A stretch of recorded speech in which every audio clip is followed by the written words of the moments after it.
اللہ تعالیٰ نے کہا میرے محبوب من جاء بالحسنۃ فلہ عشر امثالها، تیری امت ایک نیکی کرے گی 10 لکھوں گا۔ یہ ہے انٹرنیشنل لا، آدم علیہ السلام سے لے کر ہمارے نبی تک یہ آ رہا تھا۔ کوئی مسلمان عیسیٰ علیہ السلام کا امتی، موسیٰ علیہ السلام کا امتی، پچھلے نبیوں کا امتی، ایک نیکی کرے گا 10 لکھی جائیں گی۔ تو میرے نبی کہتے ٹھیک ہے یار، ٹھیک سب کے ساتھ ایسا، ہمارے ساتھ بھی ایسا۔ کہ یا اللہ میری امت کو تو زیادہ ملنا چاہیے، زیادہ ملنا چاہیے۔ اچھا چلو ٹھیک ہے، آپ کی تو خیر۔ من ذا الذی یقرض اللہ قرضا حسنا فیضاعف له اضعافا کثیرا، کوئی ہے مجھے قرضہ دے کہ میں کئی گنا کروں؟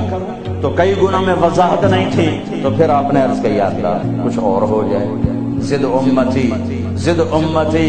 تو اللہ نے تیسری آیت اتاری، مثل الذین ينفقون اموالهم فی سبیل اللہ کمثل حبۃ انبتت 7 سنابل فی کل سنبلۃ 100 حبۃ واللہ یضاعف لمن یشاء واللہ واسع علیم۔ اے میرے محبوب تیرا امتی 1 روپیہ خرچ کرے گا 700 لکھوں گا، ایک پہ 700 گنا ٹھیک ہے؟ کہ نہیں، زد امتی، اور دے اور دے، مہربان شفیق رحیم۔ اللہ اپنے بارے میں کہتا ہے رؤوف الرحیم، اپنے حبیب کے بارے میں فرماتے ہیں رؤوف الرحیم۔ تو اللہ تعالیٰ نے کہا اچھا میرے حبیب لگتا ہے ذرا تقسیم پہ تو راضی نہیں ہوگا، انما یوفی الصابرون اجرهم بغیر حساب، میں آپ کی امت کے صبر والوں کو بے حساب اپنی شان پر۔ ٹھیک ہے اب ٹھیک ہے، اب ٹھیک ہے۔